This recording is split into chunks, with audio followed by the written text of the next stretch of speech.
Hi, I'm Jennifer Nicely with Pinnacle Real Estate Academy. I am doing this video to talk about the misconceptions I keep hearing about the NAR settlement. See, I'm getting a lot of mixed information between YouTube, TikTok, Facebook, all the socials, all the internet, national speakers, different firms, different state leaders, and I don't necessarily mean South Carolina state leaders or firms in my local area, but I'm talking about across the board on media platforms and the internet platform, and even TV, and even the president. And here's what I want to say. I want to talk about these misconceptions because, number one, it's causing fear because it's not understood. No one knows what is right, what is wrong. Number two, it's causing a lot of confusion, whether that's confusion for a realtor or real estate agent or society and consumers in general. So, a couple of things I want to debunk. Number one, NAR settlement says absolutely nothing about how much a real estate agent or realtor charges. Our compensation has always been negotiable. Always. I teach a lot of people throughout several states, and I'm going to tell you, I see everything from $100 compensation all the way up to 12% compensation. It just depends on that realtor, the value they bring to the table, their business plan and business model. And if there was ever a standard rate, then why are there negotiation classes? Why are there classes and scripts on how to defend what you charge, how to defend your compensation? If it was a standard rate, none of those classes or scripts or programs would even exist. So that debunks that, number one.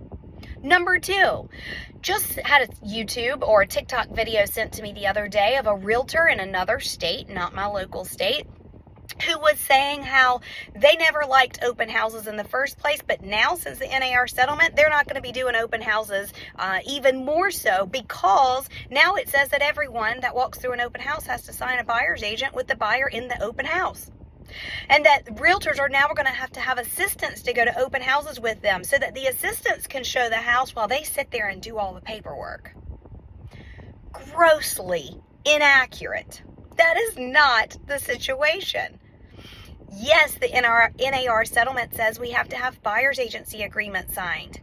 Guess what? There are 32 states out of 50 that have never had buyer's agency. They're talking to those 32 states. South Carolina and North Carolina and a lot of the southeastern region of the United States has had buyer's agency. And the state I'm currently in has transaction brokerage. So what that means is I have a customer sign a transaction brokerage if I'm showing them property that day and go, hey, when you decide to commit and I decide to commit to this relationship, then we can turn it over to a buyer's agency agreement. But I don't have to shove it down their throat the first moment that I see them. I have time to build trust. I have time as a real estate agent to say, you know what? I don't want to work with this buyer. But in the meantime, I have a transaction brokerage agreement that says, hey, Mr. and Miss Buyer, you are a customer at this point. I do not represent you. I do not have to have your best interest in mind, but here are the services that I am going to provide, and I need you to sign this so that you do not assume that I represent you at this time. If you decide you want to work with me and I decide I want to work with you, then we could enter into a buyer's agency relationship where I would work with you. Guys, this is the point of the broker's disclosure form that you've been required to explain for years. Please don't get wrapped up into this. Another misconception I keep hearing is sellers aren't going to pay buyer's agents anymore. Guys, sellers never paid buyer's agents. Sellers never paid the buyer's agent. The seller paid the listing agent, and the verbiage says that the listing agent is going to pay a portion of that fee to a cooperating broker for the buyer. The seller did not directly pay the buyer's agent. So 30, 40 years ago, what happened was the listing agent would charge whatever their fee is, let's just say 8%. for a hypothetical example, they charge 8% and they say in the listing agency agreement they're going to share that 8% with a buyer's agent who brings a buyer to the table. They get to choose how much they want to share. Let's say they share 4%. 30, 40 years ago, I as a listing agent would get a check for the 8% that the seller agreed to total. And then the buyer's agent would show up at my office and I'd give them a cut of the check for 4%. The listing agent, pays the buyer's agent. That's how it's always been. That's what the verbiage says. So please stop saying that the sellers no longer have to pay the buyer's agent. That wasn't the case in the first place. Here's another misconception, is that buyer's agency is dead. That buyers aren't going to use agents any longer. Why would buyers not use buyer's agents? Guys, buyer's agency was created back in the 90s because we needed them. We needed them. I can't tell you how many things and advice and guidance I have to give my buyers that they would have no clue on what to do, how to do it, when to do it. They would be wasting their time. They would be buying horrible properties, wasting too much money. Buyers still need buyer's agents.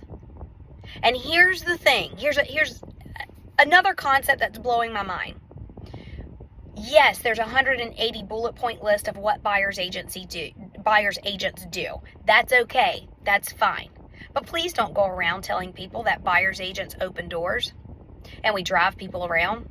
That is the least of what I do as a buyer's agent. A buyer can call the seller and say, hey, can I see your house? The buyer can call an attorney and say, hey, can you write me a contract? The buyer can go on Angie's List and get a list of general contractors and HVAC techs and plumbers. They can do all those things. So what is it? Why do they call us to represent them? It's because of this right here. You can't Google search this. You can't chat GPT this. You don't pay me. I don't earn a compensation because I wrote you a contract. I earn compensation because of 20 years of experience, knowledge, education, strategy, everything that is here. That's why you pay me. I just left my chiropractor. I don't pay him for 10 minutes to adjust me. I pay him for all the knowledge he went and got in school, for all of his experience, to take care of my health. I don't pay him for those 15 minutes. Just the same as a buyer doesn't pay me to open a door. He doesn't pay me for one day of showing them property. He pays me for 20 years of experience, knowledge, education, representation, and strategic planning for the biggest financial decision that they make in their life. There are so many misconceptions out there. Even the president, whether you are blue, red, purple, I don't care. That's not what this video is about. But even our president congratulated himself and everyone else involved in making real estate agents reduce their commissions and no longer accept 3 or 6%. Guys, that's the most ignorant thing I've heard. There is nothing in that settlement that talks about 3 or 6% or talks about us reducing our commission. And it's also not going to save the American people $10,000. There's nothing in there about that. The only thing in the settlement says where we're putting our compensation. It is the piece of paper we're putting it on. That is what it's talking about. Here's the other thing. Sellers saying that I'm not paying for someone else's representation. Number one, we've already debunked this. Sellers don't pay the buyer's agent. Sellers pay the listing agent, and the listing agent shares their compensation with the buyer's agent. So there's that. But number two, when you, the seller, purchased your property, the seller you purchased it from had their share in the compensation. You're not paying two different things. you're paying one fee, just like your previous seller paid one fee. And all sellers traditionally have paid one fee. And the reason they do this is because Americans don't have a ton of cash. Because buyers need help with cash at closing. And so it was wrapped into the mortgage, which came out of the net, which means it didn't cost hard money. Sellers were not getting double dipped or bamboozled, or however you want to say it. It was wrapped into the sales price, and ultimately the buyer mortgaged it because they needed to, because they were cash poor. That was the way they got into the dream of homeownership.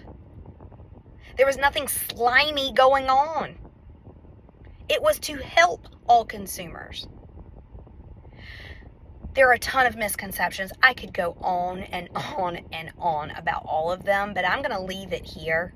I'll probably do part 2 on this because it's just got me so hyped up of how much inaccurate information is out there.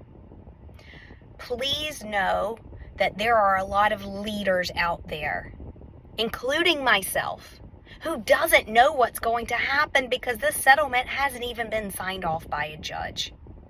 And now the Department of Justice is tapping their feet into it. And so all of this could change. But if you are not an expert when it comes to real estate license law and the standard practice of real estate, both of them combined, because you can be an expert in contract law, you can be an expert at practicing, but you may not know both sides of it. If you don't know both sides of it, please stop sharing your opinions. Because what's happening is you're causing panic, you're causing fear, you're causing more confusion. When reality is the majority of the information floating around out there is grossly inaccurate.